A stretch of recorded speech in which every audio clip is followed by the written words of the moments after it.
Thierry Horry, tête de liste, justement, cette spécificité du front de gauche, pour vous, vous l'incarnez comment? Vous l'exprimez comment? Comment vous voulez la mettre en avant? Sur quel point précis, concret? Évidemment, par exemple, c'est sur les questions, donc Patrick Jouan disait la question des transports, qui est une question importante dans une région où beaucoup de gens sont obligés de faire des déplacements très longs chaque jour pour se rendre à leur travail, y compris parce qu'on est une région qui a subi aussi beaucoup de désindustrialisation et on est obligé d'aller chercher le boulot de plus en plus loin de chez soi. La question des transports et de transports de qualité est une question primordiale et à des tarifs accessibles pour tous et pour tous ceux qui en ont besoin, pour leur travail, pour leurs études, pour rechercher un emploi. On pense que sur cette question-là, il y a des batailles importantes à mener de la région avec les usagers, avec les cheminots, parce que la politique gouvernementale, la politique de l'État va aujourd'hui en sens inverse de ce qu'il faudrait et supprime des emplois à la SNCF, n'entretient pas les infrastructures, ce qui fait qu'un certain nombre d'investissements réalisés ces dernières années par la région ont été parfois télescopés, réduits beaucoup dans leur portée par cette mauvaise politique gouvernementale. Donc il y a des batailles à mener et pour ces batailles on a besoin de mettre dans le coup les usagers, les salariés, parce que les élus locaux, sinon on ne fera pas bouger les choses. Autre élément, les questions économiques, les questions de l'emploi, c'est une priorité numéro un, la préoccupation numéro un des habitants dans cette région. La question de du contrôle des aides publiques aux entreprises est une grande question. Comment ces aides sont mises en place? Qui en décide? Comment est-ce qu'on associe les salariés à cette question-là dès l'orientation, dès le début de la mise en place de ces aides? Comment on les associe à l'évaluation de ces aides publiques? C'est une grande question. Il faut aller beaucoup plus loin que ça n'est le cas aujourd'hui. Vous, tête de liste du front de gauche en Picardie, comment prenez-vous en compte les enjeux, la dimension, la préoccupation écologique, sans en faire une manipulation? On le met aujourd'hui, cette préoccupation environnementale, elle doit être au cœur de tout ce qu'on porte, le social et l'environnemental en même temps. Or, les logiques du capitalisme, du libéralisme vont complètement à l'opposé. Il y a du mouvement là. Vont complètement à l'opposé de ça. Je le disais sur la question des transports par exemple, ce gouvernement qui fait des discours sur le développement durable, en même temps liquide toute une partie du fret ferroviaire, c'est-à-dire remet les marchandises, va remettre des centaines de milliers de camions sur les routes. C'est l'inverse de ce qu'il faudrait faire. On pose par exemple, c'est la question de relocaliser des productions de manière à pouvoir consommer des produits, que ce soit industriels, agricoles, qui soient produits le plus près possible de où on habite, où on vit. Et nous proposons par exemple que la région, c'est un exemple très concret, joue un rôle très incitateur pour que les lycées concluent des contrats avec des producteurs locaux, régionaux, pour l'alimentation qui est servie dans la restauration scolaire des lycées. On pense qu'il y a des choses à faire de ce point de vue-là, ça se fait dans des communes, dans des agglomérations, on peut avancer dans ce sens-là. Marianne, c'est la petite dernière qui vient d'arriver, et c'est pour ça qu'il y a certainement beaucoup de bruit enregistré, mais Marianne a bien bossé pour le Front de gauche cet après-midi, et elle est de la gauche unitaire. Tout à fait. Et elle est en position d'être éligible. Tout à fait. Alors, quel effet ça vous fait, Marianne? Ça te fait, parce que c'est le tutoiement du camarade. Il se passe quoi, là? Non, c'est parce qu'il y a un petit peu en retard. Oui, non, c'est pour le blog.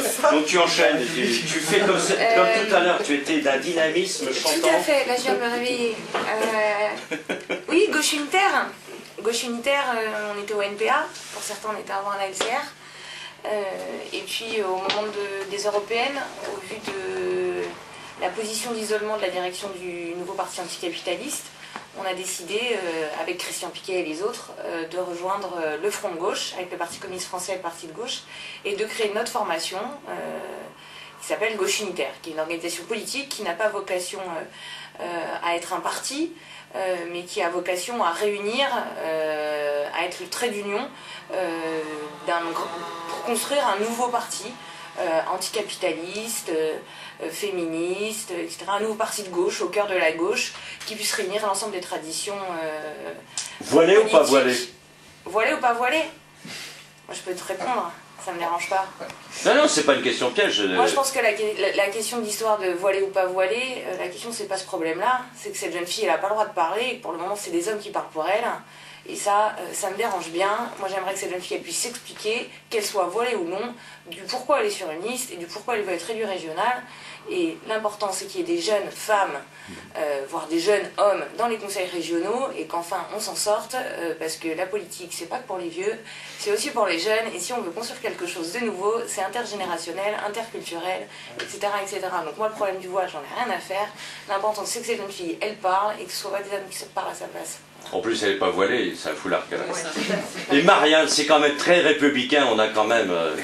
tu apportes une dimension sur cette liste. Françoise Deilly, Fontaine, il y a une phrase que tu avais tenue un jour comme ça dans la préparation, dans les rencontres préparatoires, tu avais dit il y en a marre de dénoncer tout le temps parce que les gens savent ce qu'ils vivent. Ah oui, et ça j'aime bien. Tu veux redévelopper cette idée? Je pense qu'effectivement, d'ailleurs, Patrick mais Thierry sont intervenus dessus, sur le fait qu'en fait, je pense que ce que nous avons besoin de travailler beaucoup, et on le fait, c'est de développer nos propositions et de les faire connaître. Je veux dire que effectivement, il faut dénoncer la situation, mais les gens la vivent, la connaissent.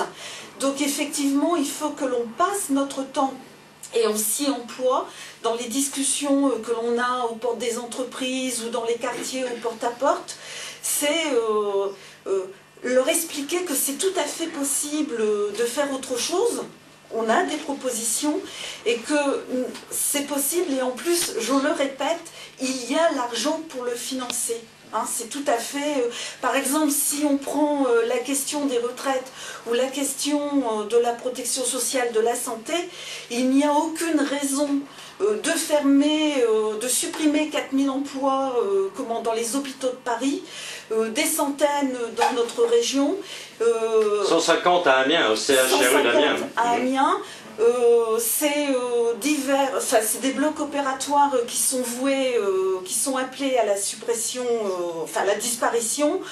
Sur Paris, c'est quand même de 37 grands hôpitaux passés à 12. Je veux dire que ces choses-là, les gens le savent, le vivent au concret, au quotidien.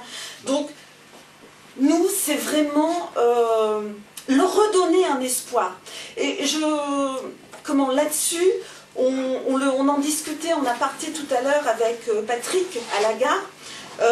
Alors c'est vrai qu'à la gare, la distribution se fait très vite. Enfin, je veux dire, on n'a pas vraiment le temps de discuter avec les gens. Il faut vraiment s'accrocher. Et la réflexion majoritaire quand même, c'était... c'est pas on n'en a rien à faire, mais comment on fait, quoi. Et donc nous, c'est vraiment redonner l'espoir, recréer, leur dire que c'est possible de faire quelque chose. Eh bien c'est tout à fait l'enjeu de cette campagne. Nous avons marqué ce temps de lancement ici à Amiens, c'est tout à fait le sens de cette campagne. Vous pouvez les retrouver, les Françoise, les Marianne, les Kelly, les Thierry, les Jacques, les autres, parce que il n'y a pas que les candidats, il y a toutes les équipes derrière. Vous retrouvez non seulement sur le blog les différents blogs, mais aussi dans l'action les quartiers, la porte des entreprises et les différentes réunions. Voilà, à bientôt et merci à tous. Merci.